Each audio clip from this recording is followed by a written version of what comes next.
Hello friends, welcome to Divya Ayurvedic centre BMS. Friends, आज हम पढ़ने जा रहे हैं बाल पंचकर्म। ये हमारा कौमार भृत्य का टॉपिक है, सेकंड पार्ट का, जिसके अंदर हमारा जो फर्स्ट टॉपिक ही मान लो कि हमारा बाल पंचकर्म ही इम्पोर्टेंट है और यही एग्ज़ाम में सबसे ज़्यादा जाने वाला क्वेश्चन है हमारे सेकंड पार्ट में। ठीक है, तो आज का टॉपिक हमारा बाल पंचकर्म बहुत अच्छे से हम पढ़ेंगे और इसको कम्प्लीटली पढ़ेंगे और ये 15 मार्क्स का क्वेश्चन आता है एग्ज़ाम में, तो इसे बहुत ध्यान से पढ़ना है। ठीक है, तो इसमें मैं आपको टोटली इतना अच्छा पढ़ाऊँगा विद नोट्स कि आपको फिर से किताब में या कहीं और पढ़ने की ज़रूरत नहीं पड़ेगी। वैसे तो हम पंचकर्म जो है आगे पढ़ेंगे, फोर्थ ईयर में हमारे पंचकर्म करके एक पूरा बुक ही है, पूरा सब्जेक्ट है, लेकिन यहाँ पर हमें बाल पंचकर्म पढ़ना है जिसमें हम सिर्फ बालकों में ये पंचकर्म की क्रिया करते हैं। ठीक है, तो क्या है यहाँ पर कि बाल पंचकर्म दो शब्द से मिलकर बना है, बाल और पंचकर्म। बाल का अर्थ है आयुबोधक और पंचकर्म का अर्थ है संशोधन चिकित्सा बोधक। अर्थात संशोधन चिकित्सा क्या होता है कि दोषों को बाहर निकालना, शरीर से दोषों को बाहर निकालना संशोधन चिकित्सा कहलाती है। तो हम पंचकर्म में क्या करते हैं कि कोई भी रोग जो है, मतलब कोई भी जो रोग का कारण है या फिर कोई भी जो डिजीज़ है वो जिस कारण से हो रही है उसको हम डायरेक्टली बाहर निकालते हैं।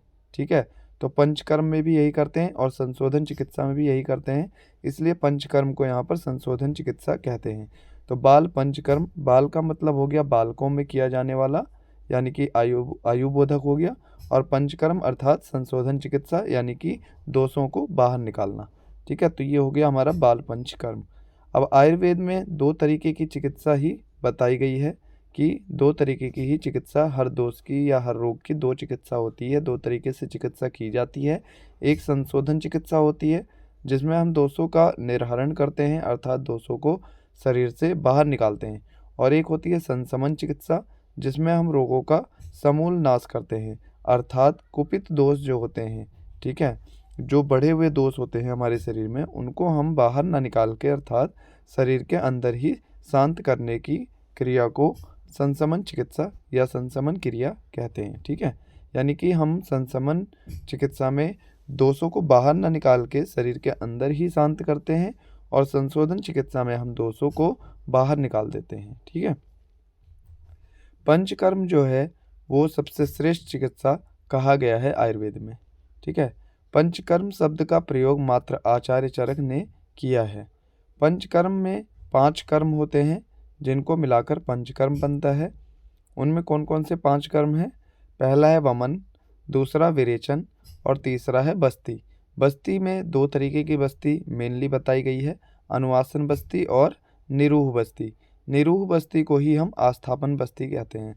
अगर आप कहीं पे निरूह बस्ती पढ़ते हैं और कहीं पे आस्थापन बस्ती पढ़ते हैं तो ये दोनों एक ही हैं। वैसे बस्ती में हम इनको बहुत अच्छे से डिटेल में, आपको बस्ती आज समझ में आ जाएगी, अगर आज से पहले कभी समझ में नहीं आई होगी कोई टेंशन नहीं है। सबसे अच्छा इस टॉपिक में, इस पूरे टॉपिक में आपको बस्ती बहुत अच्छे से समझ में आ जाने वाली है, जो पहले नहीं आती थी। हर तरीके की कौन कौन सी होती है, अनुवासन, निरूह, आस्थापन और भी बहुत सारी बस्तियाँ होती हैं, उन सबको आज हम आपको इतने अच्छे से समझाने वाले हैं। ठीक है, चौथा जो कर्म है पंचकर्म में वो हमारा है शिरोविरोचन, और जो हमारा 5वां कर्म है वो है रक्त मोक्षण। ठीक है, ये पांचों मिलकर क्या बनते हैं? 5 कर्म, और इनको क्या बोलते हैं? पंचकर्म। तो हम एक एक करके स्टार्ट करेंगे, लेकिन इससे पहले पंचकर्म देखो, पंचकर्म जो है वो संशोधन चिकित्सा है। ठीक है, संशोधन चिकित्सा देखो आगे बताया है, संशोधन चिकित्सा हमेशा 3 प्रोसेस में पूरी की जाती है। यानी कभी भी अगर हम जिस भी रोगी का अगर हम संशोधन चिकित्सा करेंगे या संशोधन कर्म करेंगे तो उसमें 3 प्रोसेस में ये कर्म जो है वो कंप्लीट होता है, जिनमें सबसे पहला होता है पूर्व कर्म, सेकंड होता है प्रधान कर्म और थर्ड होता है पश्चात कर्म। ठीक है, पूर्व कर्म, प्रधान कर्म और पश्चात कर्म, ये 3 प्रोसेस होते हैं जिनमें हम संशोधन कर्म को करते हैं। अर्थात अगर मान लो किसी को बुखार है, एक हिंट दे रहा हूँ, तो बुखार में जो हम डायरेक्टली मेडिसिन दे रहे हैं रोगी को वो हो गया प्रधान कर्म। अब उसको उस टैबलेट को देने से पहले जो तैयारी की जाएगी वो कहलाएगा पूर्व कर्म, और टैबलेट खाने के बाद उसे क्या खाना है, क्या नहीं खाना है, कैसे सोना है, कैसे क्या करना है, ये सारे हो गए पश्चात कर्म। इसी प्रकार से यहाँ पर भी बताया गया है। अब संशोधन कर्म में पूर्व कर्म में क्या होता है, देखो पूर्व कर्म में 3 चीज़ें होती हैं, दीपन पाचन, स्नेहन और स्वेदन। अर्थात जिनका भी हमें प्रधान कर्म करना है तो प्रधान कर्म करने से पहले हम उनका दीपन पाचन औषधि देंगे, जिससे कि उसका डाइजेस्टिव पावर इंक्रीज होगी। स्नेहन करेंगे या फिर स्वेदन करेंगे, ठीक है। तो ये हो गया हमारा पूर्व कर्म। ऐसा नहीं है कि तीनों ही करना अनिवार्य है, ये डिपेंड करता है कि रोग कैसा है, उसके अंदर स्नेहन कर सकते हैं या नहीं कर सकते हैं, ठीक है। तो उसके हिसाब से हम इसमें से पूर्व कर्म करते हैं। इसके बाद हम प्रधान कर्म करते हैं। प्रधान कर्म में हमारा ये 5 जो कर्म थे पंचकर्म, वो सारे प्रधान कर्म कहलाते हैं, वमन, विरेचन, बस्ती, शिरोविरेचन और रक्त मोक्षण। अब देखो, अगर किसी को वमन करवाना है तो वमन जो है वो प्रधान कर्म हो गया। इसलिए वमन करवाने से पहले जो कर्म किए जाएंगे, यानी डाइजेस्टिव पावर को इंक्रीज करना या स्नेहन स्वेदन करना, ये सारे अगर हम जो पहले कर्म जो किए जाएंगे वो हमेशा पूर्व कर्म कहलाएंगे। और फिर प्रधान कर्म यानी कि वमन करवाना हो गया, ठीक है। और वमन करवाने के बाद अब उसकी बॉडी की जो पावर है वो डिक्रीज़ हो चुकी होगी, ठीक है। तो उसकी बॉडी की पावर को दोबारा इंक्रीज़ करने के लिए हम उसे जो भी औषधियाँ देंगे वो सारी क्या कहलाएंगी, पश्चात कर्म। यानी कि जो उसकी कमजोरी जो बॉडी में आ जाएगी उसको दोबारा से रीगेन करने के लिए जो भी हम उसको खाद्य पदार्थ, आहार वगैरह, इन सब का जो उसे डाइट वगैरह हम देंगे, बताएंगे, वो सारा क्या कहलाएगा, हमारा पश्चात कर्म, ठीक है। तो ये समझ में आ गया होगा आपके। इसके बाद हम अब स्टार्ट करते हैं। देखो यहाँ पर हमारा पंचकर्म में अब तक ये पढ़ा है हमने टोटल कि पंचकर्म क्या होता है। देखो, पंचकर्म जो होता है वो संशोधन चिकित्सा होती है। बाल पंचकर्म मतलब बालकों में की जाने वाला पंचकर्म जो होता है उसे बाल पंचकर्म कहते हैं। बाल होता है आयुबोधक, पंचकर्म होता है संशोधन चिकित्सा, ठीक है।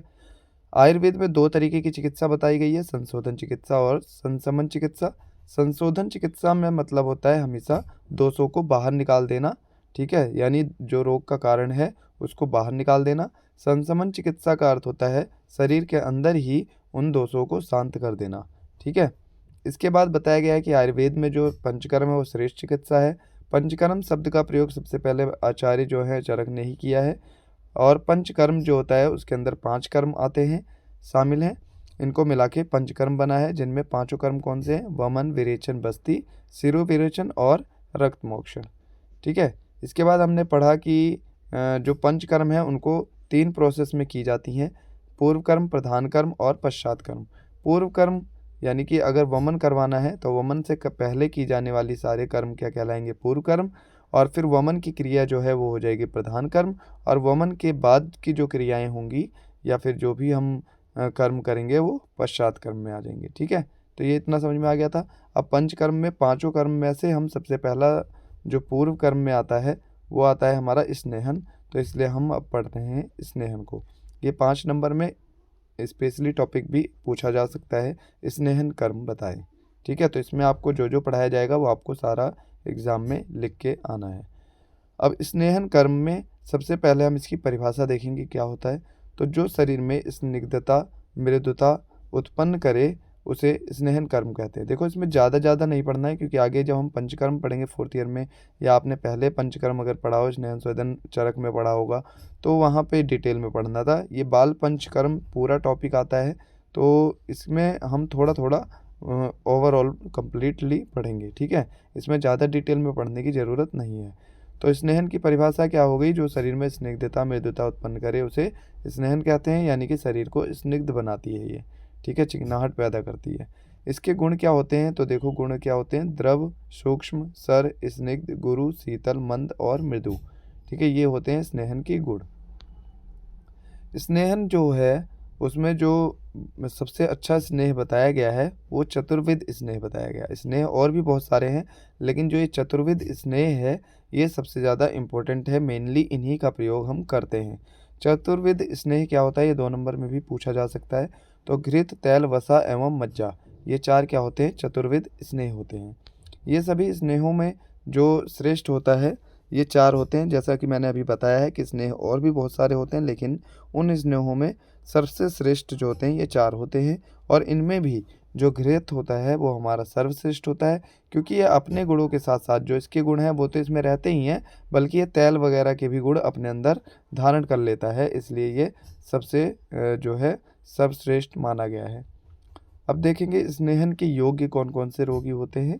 तो जिसका स्वेदन या शोधन कराना हो उसका हम स्नेहन करेंगे। जो रुक्ष शरीर वाला हो या वात रोगी हो उसका भी हम स्नेहन करेंगे। जो व्यायाम करने वाले होते हैं या फिर मद्यपान करने वाले होते हैं उनका भी स्नेहन कर सकते हैं। और जो नित्य चिंता श्रम और या फिर स्त्री सेवी होते हैं उनका हम स्नेहन कर सकते हैं। यानी जिनमें ये सारी क्वालिटीज़ मिलेंगी उनका स्नेहन आपको करना है। ठीक है, अब हम देखेंगे किसका स्नेहन नहीं किया जा सकता। तो जो कफ के रोगी होते हैं या जिनमें मेद की अधिकता होती है उनका हम स्नेहन नहीं करते हैं। क्यों? क्योंकि उनमें मेद बढ़ जाएगा, स्निग्धता बढ़ेगी तो कफ भी बढ़ जाएगा, इसलिए हम कफ के जो रोगी होते हैं या मेद जिसके अंदर ज़्यादा होगा उनका हम स्नेहन नहीं करते। जो नित्य मंद अग्नि से पीड़ित रहते हैं यानी जिसकी अग्नि जो है मंद होती है, ठीक है, या फिर जिसको तृष्णा या मूर्छा से पीड़ित हैं उनको हम उनका स्नेहन हम नहीं करेंगे। छर्दी या उदर रोग, ये अगर रोग उससे वो पीड़ित है तो उसका स्नेहन नहीं करना है। अगर कोई गर्भिणी है, प्रसूता है या क्षीरप है तो उनका स्नेहन नहीं करना है। अब देखते हैं स्नेहपान का काल क्या होता है। यानी कि स्नेहन सिर्फ बॉडी पे मसाज वाला स्नेहन ही नहीं होता, बल्कि स्नेहपान करना भी क्या कहलाता है? स्नेहन ही कहलाता है। तो स्नेहपान अगर लेना है यानी कि घृत को डायरेक्टली पीना है तो उस लेवल पे जाके आपको जो मृदु कोष्ठ वाले होते हैं उनका 3 दिन तक करवाना है और जो क्रूर कोष्ठ वाले होते हैं उनका 7 दिन करवाना है। ठीक है। अब स्नेह व्यापत अर्थात स्नेहन से क्या क्या व्यापत यानी कि क्या क्या उसके अयोग्य को अगर हम स्नेहन करा दें या फिर स्नेहन ज़्यादा मात्रा में करवा दें तो उनसे क्या क्या परेशानियां आती हैं, क्या क्या और प्रॉब्लम्स हो सकती हैं, उनको हम स्नेह व्यापत कहते हैं। तो जैसे कि ज्वर हो सकता है, शोथ हो सकता है, तृष्णा, मूर्छा, अरुचि, गृहिणी और शूल आदि रोग उसको हो सकते हैं। ठीक है, तो ये हमारा स्नेहन ख़त्म होता है। इसमें इतना ही काफ़ी है, इतना आप याद रखिए, बहुत है। ठीक है, और इसको यहाँ पर इतना शॉर्ट में लिखा हुआ है, आपको एग्ज़ाम में इतना शॉर्ट लिख के नहीं आना है। वहाँ पे आपको जितना अच्छा से आप दिखा सकें, जितना अच्छे से आप वहाँ पर लिख सकें, उतने अच्छे से इसको बढ़ा चढ़ा के अच्छे से लिख के आना है। ठीक है, यहाँ पर कम लिखा हुआ है क्योंकि अगर आपको पूरा बुक ही दे दिया जाएगा, पूरा बुक याद नहीं कर सकता कोई भी, तो इसलिए क्या करते हैं कि बुक में से मेन इंग्रेडिएंट निकाल के जो याद रखने वाली मेन इंग्रेडिएंट हैं उनको याद रखा जाता है और उनके बेसिस पे वहाँ पे अच्छा से अच्छा हम अपना लिख के आते हैं। ठीक है, तो इसलिए यहाँ पे हमने कम बताया जिससे आप इसको इजीली याद कर सकें और एग्ज़ाम में अच्छे से लिख सकें। अगला जो हमारा इसके अंदर टॉपिक है पूर्व कर्म में ही, वो हमारा आता है स्वेदन। अब हम पढ़ेंगे स्वेदन की डेफिनेशन वगैरह, स्वेदन क्या होता है, इसके योग्य अयोग्य कौन से रोगी होते हैं। तो स्वेदन की परिभाषा की अगर हम बात करें तो जिसके द्वारा स्तंभ, गौरव और शैत्य का नाश होता है उसे स्वेदन कहते हैं। शैत्य मतलब होता है हमारा ठंड लगना, यानी कि शीत का जो नाश करे, ठीक है, तो उसे हम स्वेदन कहते हैं।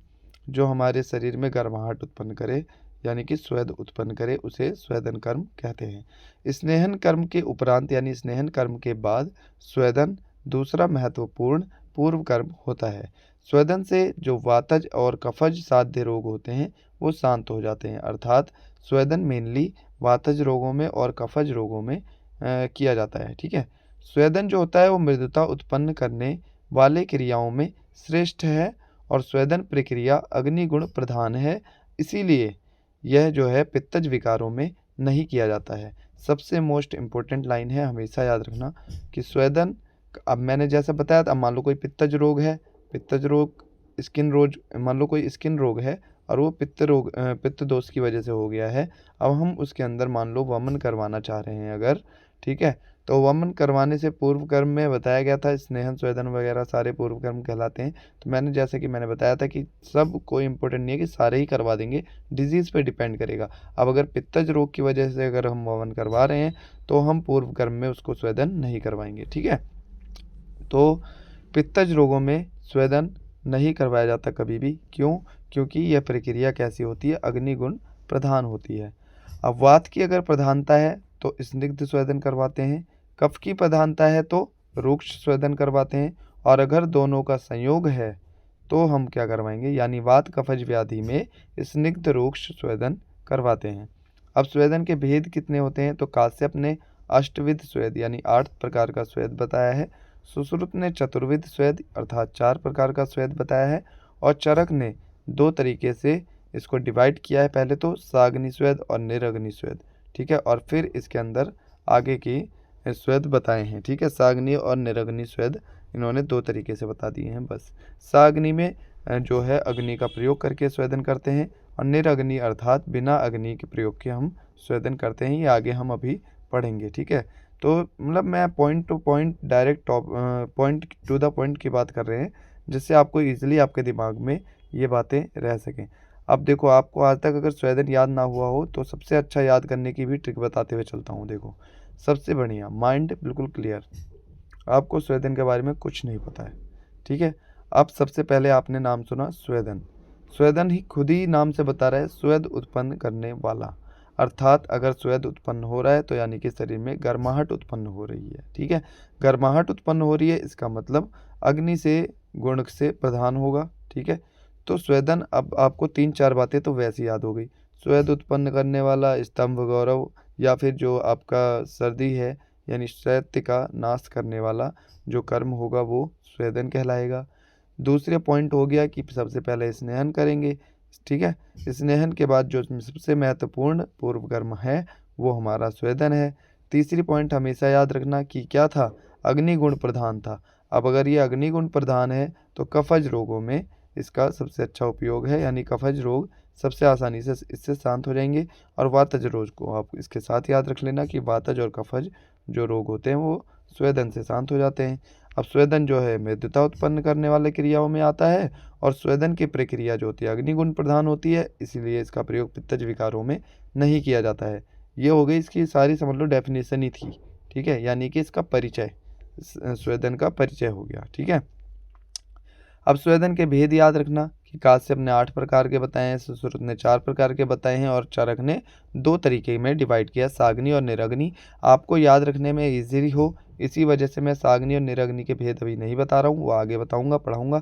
अभी आप याद रखने के लिए ईजी रहेगा कि आप 3 आचार्यों को याद रखना और उनके बताए हुए स्वेद को याद रखना, क्योंकि ये तीनों बहुत इंपॉर्टेंट है। क्योंकि एग्ज़ाम में कभी कभी सिर्फ यही आ जाता है 5 नंबर में, अष्टविध स्वेद का वर्णन करें, चतुर्विध स्वेद का वर्णन करें, और सा अग्नि स्वेद का वर्णन करें या निरग्नि स्वेद का वर्णन करें। बहुत ज़्यादा इंपॉर्टेंट है, ये बहुत ज़्यादा इंपॉर्टेंट है, और आपके 4th ईयर तक काम आने वाला ये टॉपिक है। स्वेदन के योग्य की बात करेंगे। स्वेदन के योग्य कौन कौन होते हैं, तो श्वास काश यक्षमा रोग जो हैं, या फिर गौरव अंगमर्द शिरोरोग, कर्णशूल सिरशूल मन्याशूल, शिरोग्रह मन्याग्रह गलग्रह कुक्षिग्रह, इन सभी रोगों में जो स्वेदन है वो योग्य होता है, अर्थात स्वेदन साध्य होता है। इसका मैंने स्काई गैस के एसएम ऐसे करके ट्रिक बनाई थी याद करने की, तो आप भी अपनी ट्रिक बना सकते हैं, ठीक है। इसकी कोई खास ट्रिक काम आती नहीं है क्योंकि रट नहीं जाता ये, तो वैसे ही याद रखें तो ज़्यादा अच्छा है। इसको आप थोड़ा माइंड में बिठाएंगे, शांति से पढ़ेंगे तो अपने आप याद हो जाएगा। जैसे कि आप याद रखो कि जो सूल होता है उनमें हमेशा स्वेदन कराते हैं। अब सूल कौन कौन से, कान, सिर, मन्या, ऐसे याद रखें, ठीक है। शरीर में दर्द, ठीक है, सिर में दर्द, इन सब चीज़ों में स्वेदन करवा देते हैं। सिर, अब सारे ग्रह याद रखो, सिर, मन्या, गल, कोक्षी, ठीक है, इन सब में ग्रहों में यूज करते हैं। श्वास काश सिक्का ये वैसे ही याद रहता है, तो श्वास काश सिक्का हटा दो, यक्षमा रख दो, इनमें स्वेदन करवाते हैं। ऐसे करके ही आप याद कर लो। अब और हाँ, ये इम्पोर्टेंट भी है, स्वेदन योग्य अयोग्य पूछ लिया जाता है एग्जाम में, ठीक है, तो ये याद करना है। अब स्वेदन के अयोग्य कौन से रोगी होते हैं, तो पित्त प्रकृति वाले जो होंगे, पित्तज रोग वाले जो होंगे, उनमें आपको स्वेदन नहीं करवाना है। गर्भिणी, मधुमेही, विष पीड़ित, मद्यपान, इन सभी में स्वेदन नहीं करवाना है, अयोग्य होते हैं। भूख प्यास शोष और शोथ, इनसे जो पीड़ित है उनमें नहीं करवाना है। कामला, उदर रोग, अतिसार से जो पीड़ित है उनमें स्वेदन नहीं करवाना है, ठीक है। अब देखते हैं स्वेदन की विधि क्या होती है। तो जो कृश या मध्य बल वाले बालक होते हैं, क्योंकि हम बाल पंचकर्म पढ़ रहे हैं, तो जो कृश या मध्य बल वाले जो बालक होंगे उनमें रोग और बल की अवस्था देखते हुए उसके अनुसार उसमें आवस्थिक स्वेदन करवाना है, ठीक है। अंडकोश, हृदय और नेत्रों, ये याद रखना, ये 3 जगह ऐसी हैं जहाँ पर आपको स्वेद या तो बिल्कुल नहीं करना है और करना है तो मृदु स्वेद यानी हल्का स्वेद करना है। ठीक है। शरीर के शेष अवयवों पर यथा प्रयोजन मृदु मध्य अथवा महास्वेद दे सकते हैं। ये सिर्फ नाम दिए हुए हैं, स्वेदन तो बहुत सारे स्वेद हैं। ठीक है। तो यहाँ पे सिर्फ आपको टॉपिक समझना है कि स्वेद देना कैसे है। ठीक है। तो देना ऐसे है कि आपको सिर्फ स्वेदन कोई सा भी नहीं दे देना है, ये ध्यान में रखते हुए देना है कि रोगी कैसा है, रोगी का बल कैसा है, रोगी का रोग कैसा है, रोगी के अवयव कैसे हैं, इन सभी को देखते हुए आपको देना है। जैसे हृदय वाला अगर एरिया है तो वहाँ पर अगर आप महास्वेद या फिर कोई ऐसा मध्य या फिर ऐसे कोई स्वेद देते हैं तो वहाँ पर वो गड़बड़ हो जाएगा। ठीक है। उसको नुकसान करेगा फ़ायदे की जगह। वहाँ पर कैसा देना है, मृदु स्वेद देना है या फिर स्वेदन करना ही नहीं है। ठीक है। तो इस प्रकार से यहाँ पर बताया हुआ है। स्वेदन करते समय आपको मोतियों की माला शीतल जल से भरे पात्रों से बालक के हृदय का निरंतर स्पर्श कराना है, जिससे कि उसका जो है हृदय है वो शीतल रहे, उस पर ज़्यादा उसको गर्माहट फील ना हो। ठीक है। कोई नुकसान ना हो। स्नेहन कब बंद कर देना चाहिए, ये एक अलग का पॉइंट मैंने बताया है। स्नेहन कब बंद कर देना चाहिए, जब शीत गौरव और सूल आदि के जो हैं वो शांत हो जाए। ठीक है। सॉरी, यहाँ पे स्नेहन बताया है, स्वेदन लिखना है। ठीक है। यहाँ पे थोड़ा मिस्टेक है। स्वेदन कब बंद कर देना है आपको, जब भी जो शीत है यानी ठंड जो से लग रही है अगर रोगी को, वो जब शांत हो जाए, गौरव यानी भारीपन शांत हो जाए, सूल यानी दर्द अगर शांत हो जाता है तो आपको बंद कर देना है। ठीक है। अगर इसके विपरीत भाव उत्पन्न हो, ठीक है, तो शरीर में उष्णता या लघुता आ जाए, तब भी इस जो स्वेदन है उसे बंद कर देना चाहिए। ठीक है। अब यहाँ पर स्वेदन के कुछ अलग वो बताए गए हैं। ठीक है, भेद। इनको आपको ऐसे याद करना है। क्यों? क्योंकि एग्ज़ाम में डायरेक्ट मतलब अलग से ही पूछ लिया जाता है, डायरेक्ट टू डायरेक्ट, कि हस्त स्वेद का वर्णन करें। ठीक है। ऐसे टॉपिक भी पूछ लेते हैं। ये मतलब एक तरीके से आपको स्वेदन का एक तरीका होता है। ठीक है। एक प्रकार ही होता है, लेकिन किसी अष्टविध स्वेद या इन सब में नहीं आते हैं, लेकिन ये अलग से है। तो हस्त स्वेद क्या होता है? तो जन्म से लेकर 4 मास तक के जो शिशु होते हैं उनमें हमेशा हस्त स्वेद ही दिया जाता है। ठीक है। स्वेदन करने के बहुत सारे तरीके हैं, वो आप आगे पढ़ोगे, अभी आगे हम बताएंगे कि जैसे बहुत सारे तरीके हैं, जैसे कि कपड़े में आटे वाटे वगैरह को गर्म करके कपड़े में बांध करके फिर उसके बाद हम उसको उस स्पर्श करवाते हैं जहाँ पे भी आपको स्वेदन देना है, इस तरीके का होता है। एक आपने सुना होगा स्टीम बाथ देना, वो भी स्वेदन कहलाता है। ठीक है। ऐसे बहुत तरीके होते हैं, लेकिन जो 4 साल तक के जो बच्चे होते हैं, जन्म से लेकर 4 साल तक के, उनमें वो स्वेदन नहीं करते देते हैं, हम हस्त स्वेद देते हैं ज़रूरत पड़ने पर। बच्चे को जब भी सर्दी वर्दी लग जाती है तो आपने देखा होगा कि हम लोग क्या करते हैं, दोनों हाथ को आपस में रगड़ते हैं, उनको गर्म करते हैं, या फिर आग में जला रहे मतलब आग जल रही है उससे हाथ को सेंक के और फिर बच्चे को हम हस्त स्वेद देते हैं। ठीक है। हस्त स्वेद कब कैसे देना है? तो ध्यानपूर्वक, जहाँ पे सीधी और तेज हवा ना आती हो, जो एरिया जो है धूम रहित हो, अग्नि की उष्मा जो है उस धीरे धीरे उसको गर्म कर रहे हों, मतलब हाथ को गर्म करके उस अग्नि से, और फिर उसको हमें स्वेदन कराना है। देश काल मात्रा आदि का विचार करके सम्यक स्वेदन कराना चाहिए, क्योंकि जो ज़्यादा स्वेद हो जाए या फिर कम स्वेद होगा तो विष के समान बालक को मार देता है। ठीक है। तो बहुत ध्यान से आपको स्वेदन करवाना चाहिए। प्रदेह स्वेद। तो प्रदेह स्वेद क्या होता है? हम किसी विशेष जो एरिया है वहाँ पर अगर हम स्वेदन करा रहे हैं तो उसको हम प्रदेह स्वेद कहते हैं। प्रदेह मतलब एरिया। ठीक है। तो सिर, मन्या, नेत्र, कर्ण, सोथ, इन सब जगहों पर जो है हमें प्रदेह स्वेद कराना चाहिए, यानी उस एरिया के हिसाब से स्वेद कराना चाहिए। इसकी विधि क्या होती है? तो एरंड, वासा, सिगरू, इन सब का क्या करते हैं, कल्क ले लेते हैं। इस कल्क को हम गोमूत्र या फिर सेंधव में मिश्रित कर देते हैं, और उसके बाद इसको गर्म करके प्रदेह स्वेद यानी उस स्थान पर हम स्वेदन करवाते हैं। शीतल होने पर पूर्व लेप को उतार कर दूसरा लेप कर देना चाहिए। ठीक है। यहाँ पर कुल मिला के इसकी विधि में ये बताया गया है कि आपको क्या करना है। एरंड, वासा या फिर सिगरू, इनका जो है पत्ते या जैसे भी होते हैं, इनको लेके इनको जो है पीस के इनका कल्क बना लेना है। उसके बाद इनमें गौमूत्र, सेंधव, लवण आदि मिश्रित कर लेना है, इसको गर्म कर लेना है, और फिर इसको हम लेप की तरह कि उस जहाँ पे भी आपको शोथ हो रखा है, या फिर नेत्र या फिर कर्ण में जहाँ पे भी आपको प्रॉब्लम है, वहाँ पर इसका लेप लगा दिया जाता है। और जब ये लेप ठंडा हो जाता है तो आपको ये लेप हटा देना है, और फिर से गर्म वाला लेप जो नया आपने तैयार किया है उसको लगा देना है। ये होता है हमारा प्रदेह स्वेद। ठीक है। तो ये हमारा प्रदेश स्वेद हो गया। इसके बाद हम अगला देखेंगे नाड़ी स्वेद क्या होता है। तो बांस, मूंज अथवा नल जो है, इनके द्वारा आवश्यकता के अनुसार वस्त्रों से ढककर उचित स्थान में बैठकर सुखपूर्वक नाड़ी स्वेद का प्रयोग करना चाहिए। यानी बांस जो होता है खोखला होता है, तो उससे क्या करते हैं, हम किसी मटका लेते हैं। इसका मतलब पूरा प्रोसेस है, आपने चरक में पढ़ा होगा या फिर रसशास्त्र में पढ़ा होगा आपने, ठीक है।